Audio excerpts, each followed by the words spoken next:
gun enthusiast, Greg Rowe Show Tactical. And in today's video, I'm going to be giving you a breakdown and my opinions on this pistol, the Glock 43. Now, I know there's a lot of videos out there of the Glock 43, but I'm of the opinion that, you know, having too many opinions is better than not enough. So, you know, there may be some things that I say or that I point out that you've heard 100 times, but I think that that's useful. If you hear a certain thing, you know, over and over, then, you know, maybe that's the truth, or maybe that's an issue, or maybe that's a positive about a pistol. I may bring out some things that, you know, you haven't heard, or maybe you didn't think of, and I think that, you know, that can be useful as well. First off, for me, this is my EDC, and the reason it is very simple. For me, the slimness of this pistol, just basically being an inch in width, being very thin, being very light, make it very easy and comfortable to carry. I'm a big fan of how it looks, but also how it feels in my hands, the balance of the pistol. I know there are going to be some people out there that are going to wonder why I'm not sitting here doing this. Let you know that the gun is clear, but I'm of the opinion that I know personally when my pistols are loaded and when they're not, and I think that you should too. So that's why I'm not sitting there doing all the safety check internet stuff, because I just think you should know when your gun is loaded and when it's not. So that being said, there are a few things to this pistol that one could consider negative, and the first one is obviously capacity. This comes from the factory with 6-round magazine.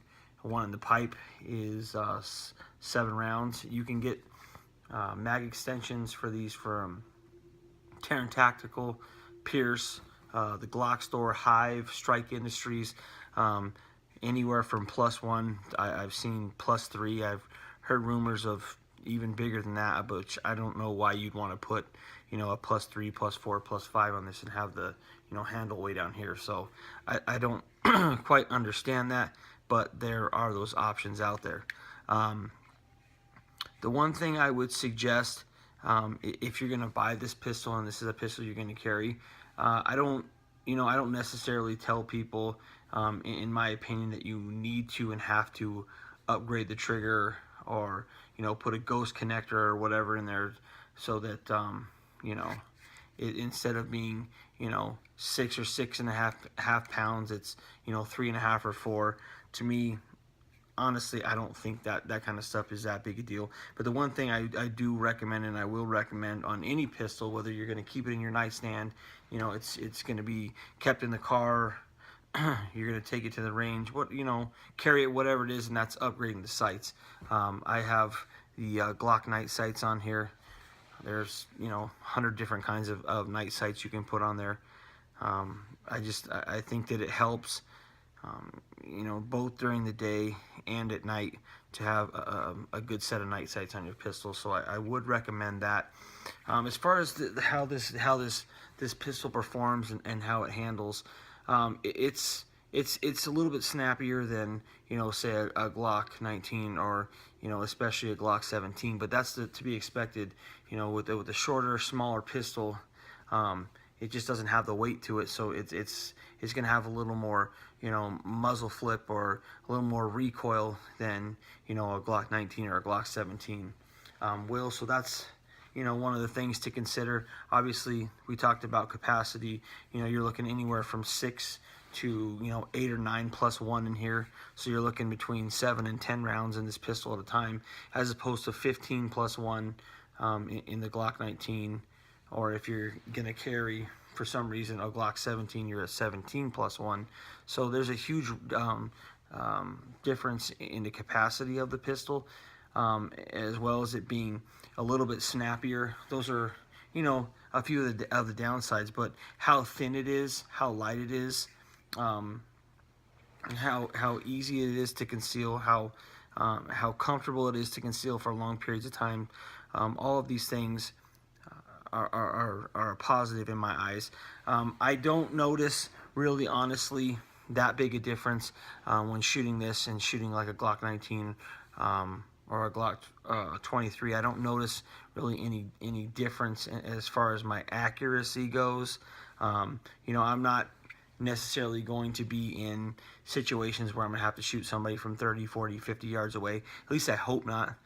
Most confrontations are going to take place within, you know, 20 feet, 15 feet, and through all the research I've done and all the people I've talked to, the average gunfight or confrontation lasts about 3 rounds. So if you consider that that's the average, and you know you're carrying this around with 8 or 9 rounds, and say you have a spare magazine, or you even carry 2 spare magazines, you should have enough firepower to get the job done.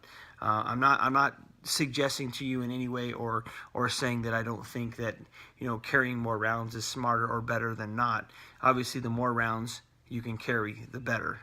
I'm pointing out the simple fact that this gun, being lighter and slimmer, is a little bit easier to conceal, and it's a little bit more comfortable. So with any pistol that you use or any pistol that you carry, there's going to be some give and some take. If you get a bigger pistol, you get more rounds, but it's also going to be a heavier, it's also going to be thicker, and it might not be, even with a good belt and a good holster, it might not be as comfortable to carry all day, 8, 10, 12 hours, you know, standing up, sitting down. It might not be as comfortable as a pistol like this will be.